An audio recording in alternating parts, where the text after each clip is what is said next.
अफगानिस्तान की स्थिति बहुत खतरनाक मोड़ लिए है। भारत के सामरिक हित अफगानिस्तान के मामले में दांव पर लगे हैं।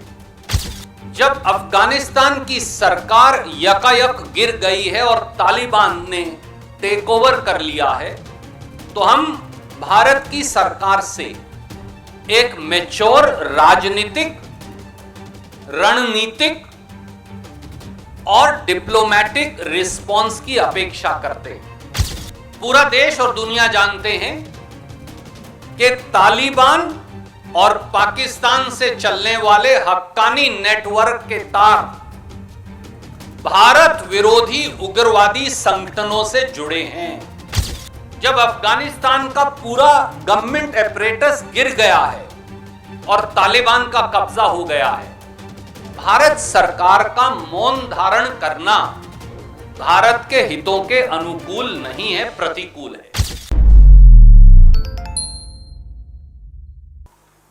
अफगानिस्तान की स्थिति बहुत खतरनाक मोड़ लिए है। भारत के सामरिक हित अफगानिस्तान के मामले में दांव पर लगे हैं।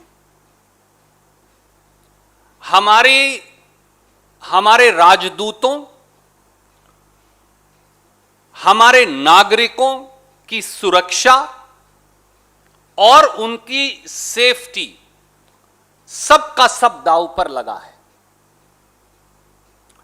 कांग्रेस पार्टी देश के हितों की रक्षा करने वाले हर कदम के साथ खड़ी है।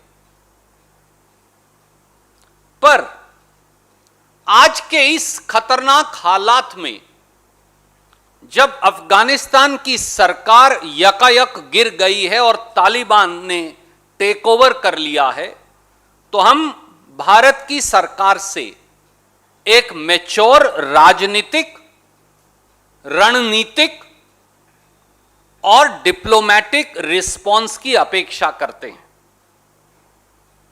इन सब के बावजूद सोर्सेस को अगर मैं छोड़ दूं जिनके कोई मायने नहीं, तो माननीय नरेंद्र मोदी जी और उनकी सरकार की चुप्पी अपने आप में चिंताजनक भी है और इंट्रीगिंग भी है, रहस्यमय भी है।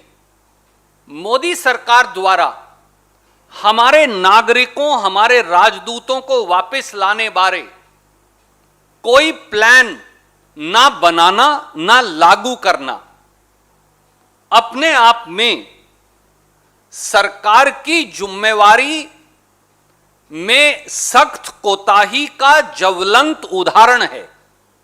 और किसी देश के नागरिक या कोई देश इस प्रकार की लापरवाही और जानबूझकर की गई कोताही को स्वीकार नहीं कर सकता।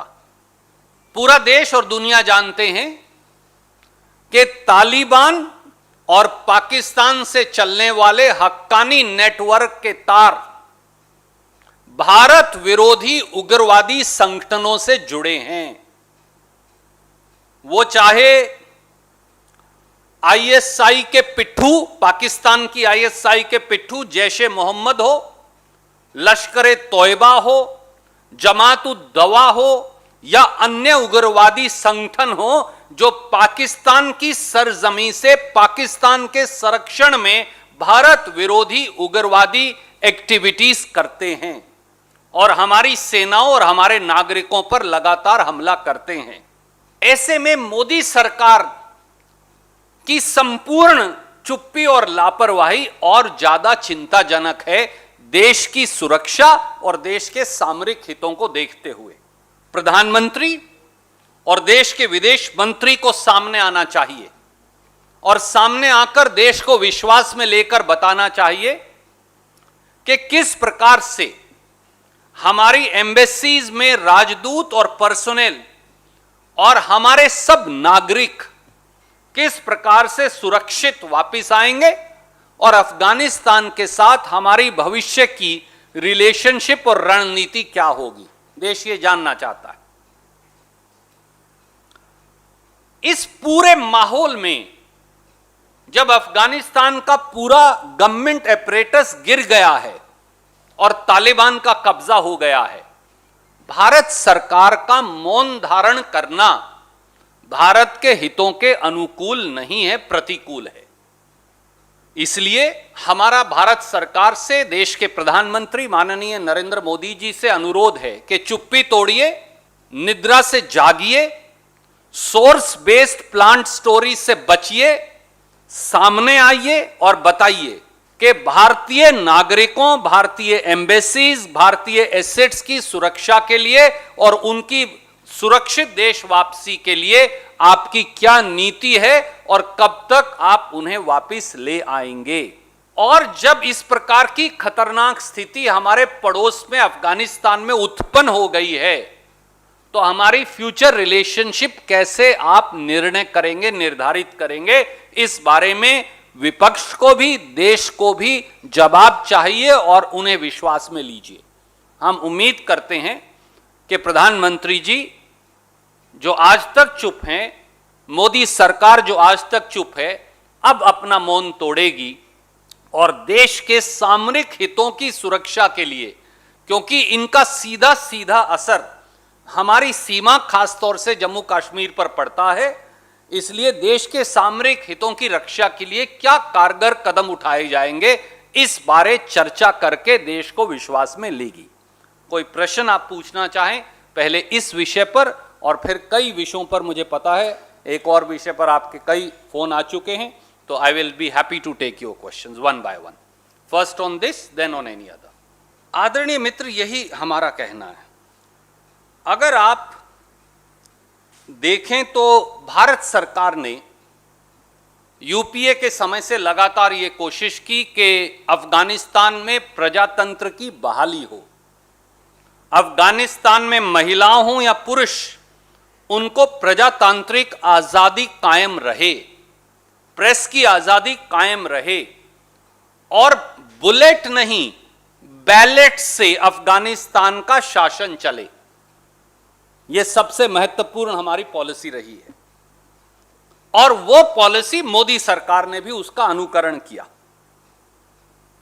परंतु आप देखिए, हमने अफगानिस्तान की संसद अकेले हिंदुस्तान ने बनाई ताकि वहां प्रजातांत्रिक प्रणाली और ढांचा मजबूत हो। अफगानिस्तान का मेन हाईवे हिंदुस्तान ने बनाया। अफगानिस्तान के डैम्स एक से अधिक हिंदुस्तान ने बनाए ताकि सिंचाई के साधन हो, वहां की खेती फले फूले।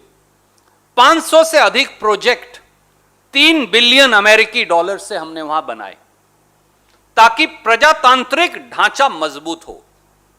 भारत का यह मानना है कि जहां जहां डिक्टेटरशिप होगी, मिलिटेंसी होगी, उग्रवाद होगा, वो दुनिया में शांति और भारत के पड़ोस में शांति पैदा करने के प्रतिकूल है। यह हमारी पंडित जवाहरलाल नेहरू के समय से निर्धारित नीति रही है। आज उस नीति पर सीधे सीधे हमला बोला जा रहा है। आज जब वहां गवर्नमेंट का स्ट्रक्चर टूट गया, तो आदरणीय मोदी जी को आगे आकर, विदेश मंत्री जी को आगे आकर बताना चाहिए कि हमारी नंबर 1 हमारे सामरिक हितों की रक्षा कैसे होगी, नंबर 2 अफगानिस्तान के साथ हमारे भविष्य की रिलेशनशिप क्या होगी, और सबसे महत्वपूर्ण, यह नंबर 3 इस ऑर्डर में नहीं है, हमारे एसेट्स और एसेट्स से भी ज्यादा हमारे एम्बेसी पर्सनल और हमारे नागरिक, उनका धर्म कुछ भी हो, उनकी देश वापसी सुरक्षित तौर से कैसे होगी। इन 3 सवालों का जवाब उन्हें अवश्य देना चाहिए। Any other questions on this? I am happy to take. I will go to another topic also. That's why I said first this and then another. इससे ज्यादा शर्मनाक बात क्या हो सकती है? कल के ही समाचार पत्र में, आपके टेलीविजन चैनल पर, अनेकों टेलीविजन चैनल और समाचार पत्रों में हमने पढ़ा कि विदेश मंत्रालय के प्रवक्ता ने यह कहा कि भारत सरकार हिंदुस्तानियों की वतन वापसी के बारे में कोई जिम्मेवारी नहीं लेगी। प्रधानमंत्री जी, भारत के नागरिकों की सुरक्षित वापसी का कर्तव्य आपका नहीं तो किसका है? क्या हम हमारी एम्बेसीज को, हमारे राजदूतों को, हमारे नागरिकों को वहां अपने हाल पर छोड़ाएंगे? दुनिया के किसी देश ने ऐसा नहीं किया। अमेरिका हो, दूसरे मुल्क हो, वो एक एक करके अपने नागरिक और अपने एसेट्स को वहां से वापस ले जा रहे हैं। परंतु अजीबोगरीब बयान आया कि मोदी सरकार हिंदुस्तानियों की वतन वापसी की कोई जिम्मेवारी नहीं लेगी। आप अपनी फ्लाइट पकड़िए, अपने आप वापस आइए। ऐसे में जब तालिबान ने काबुल पर कब्जा कर रखा है, वहां के जो चित्र आ रहे हैं वो इतने दर्दनाक और दिल दहलाने वाले हैं। एयरपोर्ट्स के लोग सीढ़ियों पर लटक कर गिर रहे हैं, मर रहे हैं, और हमारी सरकार कह रही है हिंदुस्तानियों को वापस लाने की हमारी कोई जिम्मेवारी नहीं।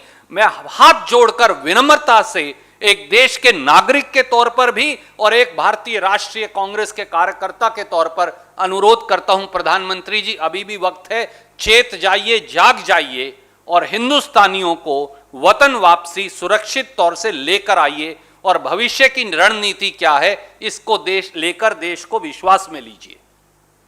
आदरणीय साथी, कांग्रेस अध्यक्ष श्रीमती सोनिया गांधी जी ने देश जब 75वें वर्ष के अंदर चला गया, आजादी का स्वतंत्रता दिवस गौरव से हम सब मना रहे हैं, तो उस आजादी के क्या मायने हैं, सोनिया जी ने यह कहा। श्रीमती सोनिया गांधी जी ने यह भी कहा कि जब सत्ताधारी सरकार संसद पर हमला बोल दे, संसदीय प्रणाली की मर्यादाओं को रोंद दे, प्रजातंत्र को दासी बना ले, संविधान को कुचलने का कुत्सित प्रयास करे, संस्थाओं को गुलाम बना दे, संस्थागत स्वायत्तता को गुलामी की बेड़ियां पहना दे, तो देश के लोगों को दोबारा से सोचने की आवश्यकता है। स्वतंत्रता दिवस के गौरवशाली मौके पर कि आजादी के मायने क्या हैं। पत्रकारों को कलम से लिखने की आजादी नहीं, टेलीविजन चैनल को मनमर्जी से सही बात दिखाने की आजादी नहीं, लेखकों को अपनी बात लिखने की आजादी नहीं, चिंतकों को अपनी बात कहने की आजादी नहीं, सांसदों को अपनी बात रखने की आजादी नहीं। देश के लोगों को चाहे वो ऑक्सीजन की कमी से सिसकते हों या जीएसटी की मार से मरते हों, उन्हें अपनी पुकार उठाने की आजादी नहीं और संघीय ढांचे में प्रांतों को अपने अधिकार मांगने की आजादी नहीं। अगर वो सारे मौलिक अधिकार जिनका स्वप्न पंडित जवाहरलाल नेहरू, सरदार पटेल, बाबा साहब अंबेडकर, डॉक्टर राजेंद्र प्रसाद, महात्मा गांधी और हमारे स्वतंत्रता सेनानियों ने देखा था, अगर उनका आधार पर ही कोई सरकार हमला बोल दे तो फिर चुप्पी रखना पाप है, यही श्रीमती सोनिया गांधी ने कहा है। मैं फिर टेलीविजन चैनल्स के माध्यम से पूछता हूं, हिंदुस्तान के लोग जानना चाहते हैं आपने पिगैसस जासूसी तंत्र खरीदा या नहीं खरीदा? एक ही सवाल है। धन्यवाद।